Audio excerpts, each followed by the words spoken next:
Hi hello నమస్తే welcome to our channel. ఆంధ్రప్రదేశ్లో రీసెంట్గా జరిగిన ఒక ప్రవీణ్ పాస్టర్ గారు అసలు హత్యకి దానికి కారణం ఏంటి? ఆయన నిజంగానే డ్రంక్ అండ్ డ్రైవ్ వల్ల అంటే డ్రింక్ తాగే చనిపోయారా, లేకపోతే ఎవరైనా సరే ఆయన మర్డర్ చేశారన్నది ఈ మధ్యన ఆంధ్రప్రదేశ్లో పెద్ద టాపిక్ అయితే మారింది. మరి దానికోసం మనకి పూర్తి వివరాలు చెప్పడానికి టీడీపీ స్పీకర్ గారు మన పక్కన ఉన్నారు. మేడం నమస్తే అండి. నమస్తే.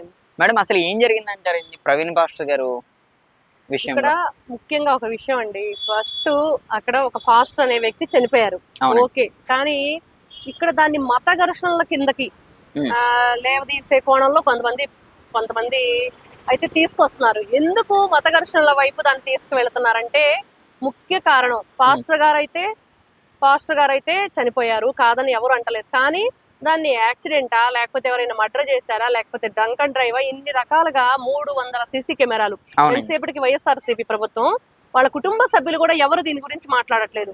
వాళ్ళు కూడా ఏమంటున్నారంటే ఇంకా ఓకే అయిపోయింది, ఏదో అయిపోయింది. ఎందుకంటే ఒక వ్యక్తి గురించి, వ్యక్తిగత జీవితం గురించి ఆ కుటుంబ సభ్యులకు మాత్రమే తెలుసు.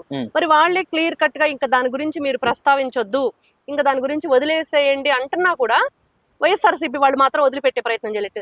మరి అదే ప్రయత్నం వివేకానంద రెడ్డి హత్య కేసులో వీళ్ళు ఎందుకు చేయలేదు? మరి వివేకానంద రెడ్డి కేసులోనే కాదు, అతను చనిపోయి ఇప్పుడు 6 సంవత్సరాలు అవుతుంటే 6 అనుమానాస్పద మరణాలు. మరి ఆ మరణాల గురించి కూడా ఎవరు మాట్లాడలేదు లేదు. కానీ ఈ రోజున దీని గురించే పెద్ద ఎత్తున అసలు అది మరి పెద్ద సంచలనంగా, అసలు ఎవరో హిందువులే దీన్ని పొడిచి చంపుతుంటే మేము చూసాము అన్న విధంగా చెప్తున్నారు. కానీ ఇది కరెక్ట్ కాదు. ఇప్పుడు ఎవరి మతం వాళ్ళకు ఉండిద్ది, ఎవరి మతం వాళ్ళ గొప్ప. హిందువులైనా, ముస్లింలైనా, క్రిస్టియన్ అయినా మీ మతాన్ని మీరు గొప్పగా చూపించుకునే క్రమంలో అవతల మతాన్ని మనం తక్కువ చేసి చూపించకూడదు.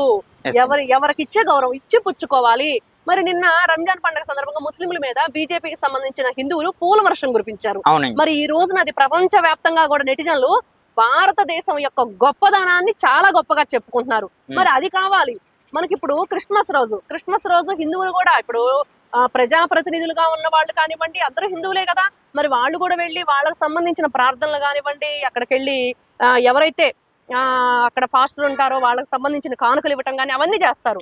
మరి ముస్లిమ్స్ కూడా అంతే, ఇఫ్తార్ విందు ఇవ్వటం కానివ్వండి, లేకపోతే ఇప్పుడు హిందువుల పండుగలకు వచ్చేప్పుడు. కానీ జగన్మోహన్ రెడ్డి గారిని చూస్తే ప్రత్యేకం ఎందుకంటే అతను భార్యతో కలిసి ఏ రోజు కూడా తిరుపతి దేవస్థానానికి వెళ్ళి ఎవరైతే తిరుపతి శ్రీ వెంకటేశ్వర స్వామి కలియుగ ప్రత్యక్ష దైవం ఉన్నారో అక్కడ ఎప్పుడు కూడా అక్కడ సతీ సమేతంగా వెళ్లి పట్టు వస్త్రాలు సమర్పించాలి.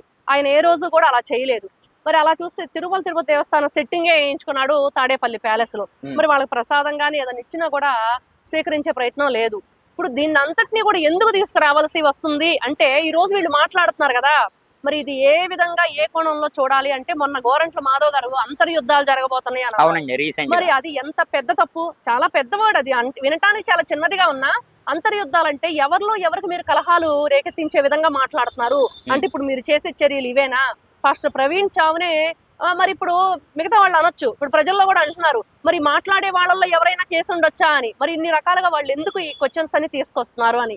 మరి ఇవన్నీ కూడా ఎలా ఉంటాయి అంటే నిజంగా ప్రతి ఒక్క విషయాన్ని కూలంకషంగా అవతల ప్రభుత్వం ఎప్పుడైతే ఇప్పుడు కూటమి ప్రభుత్వం ఉంది దాని గురించి ఏ చర్య తీసుకున్నప్పుడు, ఏ విధమైన మాటలు మాట్లాడినప్పుడు, దానికి సంబంధించిన కేసుని క్లోజ్ చేసినప్పుడు వీళ్ళందరూ మాట్లాడిన ఒక అర్థం ఉండిద్ది.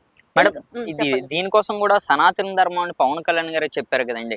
ఆయన రీసెంట్ గానేమో రంజాన్ కేమో ఎవరు పిలిచినా సరే వెళ్ళలేదని ఇది ఒకటి ట్రోల్ చేస్తున్నారండి. దీనికోసం ఏమంటారు?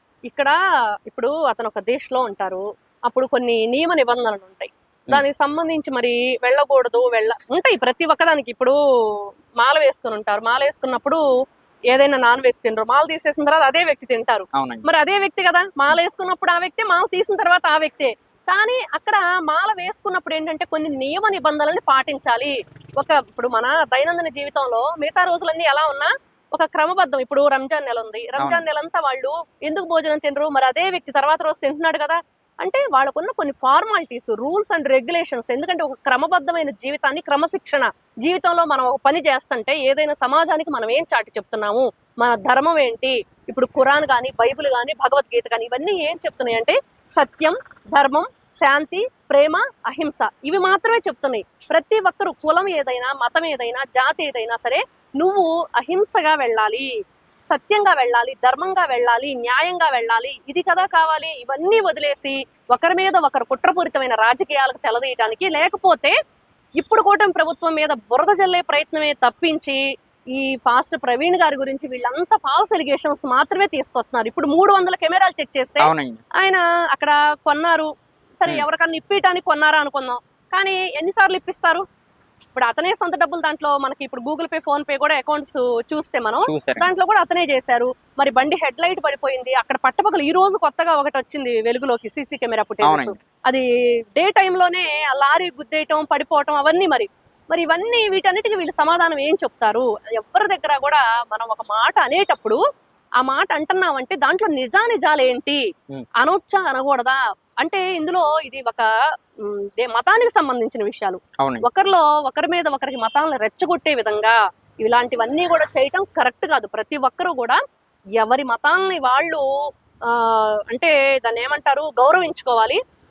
అదే స్థాయిలో ఏదన్నా ఇట్లాంటివి జరిగినప్పుడు దానికి సంబంధించిన విషయాలు అవతల ఎవరైతే ప్రజాప్రతినిధులుగా ఉన్నారో వాళ్ళు పట్టించుకోకపోతే వీళ్ళు ఏదైనా ఒక మాట మాట్లాడినా అర్థం ఉండిద్ది. కానీ ఇవన్నీ కూడా ఎలా ఉంటాయి అంటే చీప్ ట్రిక్స్ అన్నమాట.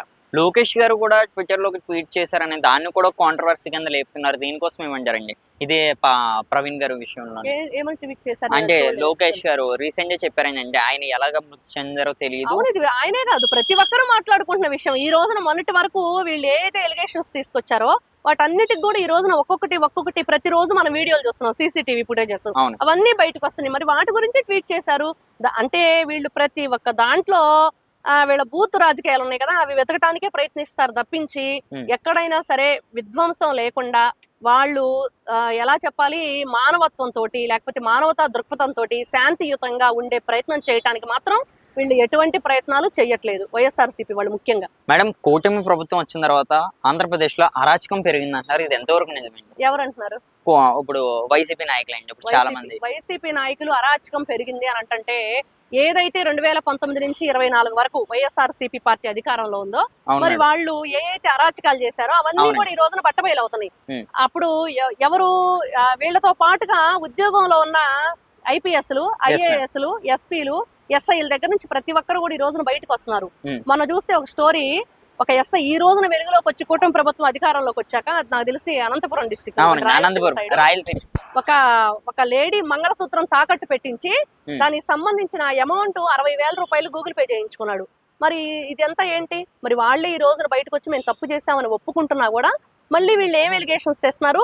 అరాచకం జరుగుతుంది. ఒక్క వైఎస్ఆర్సీపీ పార్టీ వాళ్ళకి మాత్రమే ఇది సంబంధించిన అరాచకం. కావాలని వాళ్ళని టార్గెట్ పెట్టి వాళ్ళని జైలుకి పంపిస్తుంది కూటమి ప్రభుత్వం అని కూడా టార్గెట్ చేయాలంటే ఈ రోజున కూటమి ప్రభుత్వం అధికారంలోకి వచ్చి ఎన్ని నెలలు అయింది? దాదాపుగా 10 నెలలు అయిపోయింది. మరి 10 నెలల్లో ఏం జరుగుతుందంటే, ఫస్ట్ ఇక్కడ ఆంధ్రప్రదేశ్ రాష్ట్రంలో ఏం అవసరం ప్రజలకి? నీకు ఇప్పుడు చూసుకుంటే పెన్షన్ ఉంది. పెన్షన్ అంతకుముందు ఏదైతే మనకు సంబంధించిన కూటమి ప్రభుత్వం అధికారంలోకి రాకముందు మనకి ఎలక్షన్ కోడ్ ఉంది. కోడ్కు సంబంధించి వాళ్ళు 3 నెలల ముందు నుంచి ఆ 3,000 ప్లస్ ఈ 4,000 మొత్తం 7,000 రూపాయలు వేసిన గంత నారా చంద్రబాబు నాయుడు గారిది. మరి వైఎస్ఆర్సీపీ పార్టీ అధికారంలోకి వచ్చినప్పుడు ఏం చేసింది? 1.5 year 2.5 year నేను వేసుకుంటూ 250 పెంచుకుంటూ పోతానన్నాడు. మరి ఏం చేశాడు? 1,000 రూపాయలు పెంచుతానన్న మనిషి జగన్మోహన్ రెడ్డి గారు మరి ఏం చేశాడు? 250 చొప్పున అవ్వలు తాతలు అన్నాడు. ఏమి లేదు. మరి నా సైనికులు అన్న ఎవరైతే వాలంటీర్లు ఉన్నారో వాళ్ళు అవలా తాతల దగ్గర నుంచి వాళ్ళకి ఇచ్చిన డబ్బుల్లో కొంత లాగేసుకుంటూ వెళ్ళిపోయారు. అది అందరికీ తెలుసు. 500 ఇవ్వాలి, లేకపోతే 1,000 రూపాయలు అలా ఇస్తేనే నీకు. అలా కూడా కొన్ని గ్రామాల్లో జరిగినాయి. అందరూ అని కాదు, కొందరు చేశారు. కాబట్టి ఇవన్నీ ఎలా ఉంటాయి అంటే, ఇప్పుడు వైఎస్ఆర్సీపీ పార్టీ వాళ్ళు అధికారంలో ఇప్పుడు కూటమి ప్రభుత్వం మీద బురద జల్లే ప్రక్రియే కానీ వేరొకటి ఇంకోటి ఏది కాదు. అందులో ఇప్పుడు 11 మంది ఎమ్మెల్యేలు ఉన్నారు జగన్మోహన్ రెడ్డి గారితో కలిసి. మరి ఒక్కరైనా వచ్చి మాట్లాడండి అంటే ఎవ్వరూ మాట్లాడరు. ఎందుకు మాట్లాడరు అంటే ఎవరికి అర్థం కాదు. ఇప్పుడు వీళ్ళు ప్రజాప్రతినిధులుగా ఉన్నారు. మరి ప్రజాప్రతినిధులుగా ఉన్నప్పుడు వీళ్ళు సమాజానికి ఏం చెప్పాలి? అసెంబ్లీ సాక్షిగా వీళ్ళు వచ్చి మాట్లాడాలి. అలా మాట్లాడరు, ఎవ్వరూ రారు బయటికి. మొన్న అయ్యన్న పాత్రుడు గారు దొంగ సంతకాలు చేసి వెళ్ళారు అని చెప్పి వీళ్ళ నేమ్స్ ఏవైతే ఉన్నాయో అవన్నీ కూడా వీళ్ళు చదివే ప్రక్రియలో మాత్రమే ఆంధ్రప్రదేశ్ రాష్ట్ర ప్రజలందరూ విన్నారు వాళ్ళని. అసలు వాళ్ళు ఎప్పుడు ఎన్నికల్లో పార్టిసిపేట్ చేశారు, మరి ఎప్పుడు వీళ్ళంతా కూడా క్యాంపెయినింగ్ చేశారు, ఏ నియోజకవర్గం నుంచి వీళ్ళు గెలిచారు, ఎన్ని వేల ఓట్ల మెజార్టీతో గెలిచారు, ఏది కూడా ఎవరికి తెలిసింది లేదు. అంటే ఇప్పుడు ఆ 11 మంది కూడా మీ దృష్టిలో వాళ్ళు 11 మంది సీట్ల కోసం ఏమంటారండి? అంటే మీరు ఓపెన్ గా ఏం మాట్లాడతారు?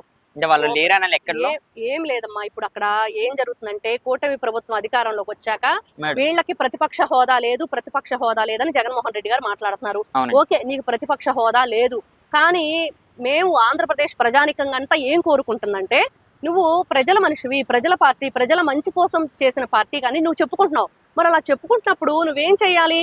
మరి నువ్వు అధికారంలో ఉన్నా లేకపోయినా, మరి వైఎస్ఆర్సీపీ పార్టీ అధికారంలో ఉన్నప్పుడు బోట్లని తగలబడిపోయినాయి. పవన్ కళ్యాణ్ గారు ప్రతి ఒక్కరు కూడా 40,000 50,000 రూపాయలు ఇచ్చిన మరి అలాగా పవన్ కళ్యాణ్ గారి దగ్గర నుంచి మీరు అమౌంట్ తీసుకుంటే మేము ప్రభుత్వం నుంచి మీకు ఎటువంటి సహాయ సహకారాలు అందించము అని చెప్పారు. మరి ఆ ఘనత వీళ్ళకి మాత్రమే చెందిద్ది చెప్పుకుంటే. మరి పవన్ కళ్యాణ్ గారు ఆ రోజున అధికారంలో లేరు కదా.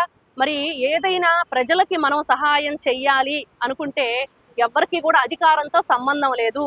ఈ రోజున కేవలం జగన్మోహన్ రెడ్డి గారు ఆయనకి ఏంటంటే సెక్యూరిటీ కావాలి, Z+ కేటగిరీ కావాలి, వీటి కోసం మాత్రమే అతను ప్రతిపక్ష హోదా అడుగుతున్నాడు. అంతకు మించి ఇంకో కారణం ఏమీ లేదు. మేడం, అదొకటి మహానాడు కూడా ఈసారి కడపలో ప్లాన్ చేస్తున్నట్టు కూడా మా ఆవిర్భావ సభ కూడా కడపలో నుంచి ప్రారంభం చేస్తున్నారు. అంటే దీని వెనకాల ఉన్న కారణం ఏంటంటే అసలు కడపను ఎందుకు ఎంచుకోవాలి కూటమి ప్రభుత్వం? కడపను ఎందుకు ఎంచుకోవాలంటే ఇప్పుడు ప్రతి ఒక్క కార్యక్రమం రాష్ట్రంలో కొన్ని చోట్ల జరుగుతూ ఉన్నాయి. కానీ ఇక్కడ చెప్పుకోవాలంటే ప్రజలందరి కోరిక ఇది, కూటమి ప్రభుత్వం కోరిక కాదు ఇది. ఆంధ్రప్రదేశ్ ప్రజానీకం అందరూ కూడా కడపలో ఏం చేయలేరు. చూస్తే ఎవరు మన పవన్ కళ్యాణ్ గారిని చూస్తే వైఎస్ వివేకానంద రెడ్డి ఇల్లుని పార్టీ కార్యాలయంగా తీసుకున్నాడు. మరి ఎందుకు తీసుకున్నారంటే అదంతా ప్రజల కోరిక. మనం పులివెందులలో కడపలో అడుగు పెట్టలేము అని చెప్పేసి చెప్తున్నారు. మరి అడుగు పెట్టలేమంటే ఏం చేస్తారు? ఇప్పుడు పులివెందుల పులి అనుకుంటున్న జగన్మోహన్ రెడ్డి గారు పిల్లిలా మారిపోయారా? మరి ఏం ఎటు అంటే వీళ్ళు ఎటు వాటు ఉంటే అటు మాట్లాడతారా? తల్లికి చెల్లికి అన్యాయం చేసావు, బాబాయ్ కూతురికి అన్యాయం చేసావు. మరి ఈ రోజున నువ్వే ఆత్మని 3 తరాల నుంచి తనతో ప్రయాణం చేసిన విజయసాయి రెడ్డి పార్టీకి రాజీనామా చేశాడు, రాజ్యసభ సభ్యత్వానికి రాజీనామా చేశాడు. మరి ఈ రోజున సిబిఐ వాళ్ళు ఎంక్వైరీ పిలిస్తే ఏం చెప్పాడు? విక్రాంత్ రెడ్డి కర్మకర్త. అదే విక్రాంత్ రెడ్డిని ఒకప్పుడు విజయసాయి రెడ్డి ఏమని చెప్పాడు? చిన్నపిల్లోడు, అతన్ని లాగొద్దు, అతనేం మాట్లాడలేడని. మరి అదే విక్రాంత్ రెడ్డిని ఈ రోజున ఆ చిన్న పిల్లాడిని మొత్తం కర్మకర్త క్రియ విక్రాంత్ రెడ్డి మరి అతనే చేశాడు అంతా. మళ్ళీ ఏదన్నా అడిగినా కూడా అన్ని విషయాలు చెప్తాను అని అంటున్నాడు. మరి వైఎస్ఆర్సీపీ ప్రభుత్వం కడపలో టచ్ చేసి చూడండి. మన కొడాలని మాట్లాడాడు, మా నలుగురులో ఎవరినైనా టచ్ చేసి చూడండి. పేరుని నాని, వల్లభనేని వంశీ మమ్మల్ని అందరినీ అన్నాడు. మరి వల్లభనేని వంశీ ఈ రోజున చూసాము కడకటాలు లెక్క పెడుతున్నారు. మరి పేరుని నాని డ్రామానా నిజం ఎవరికి తెలియదు. నిజంగా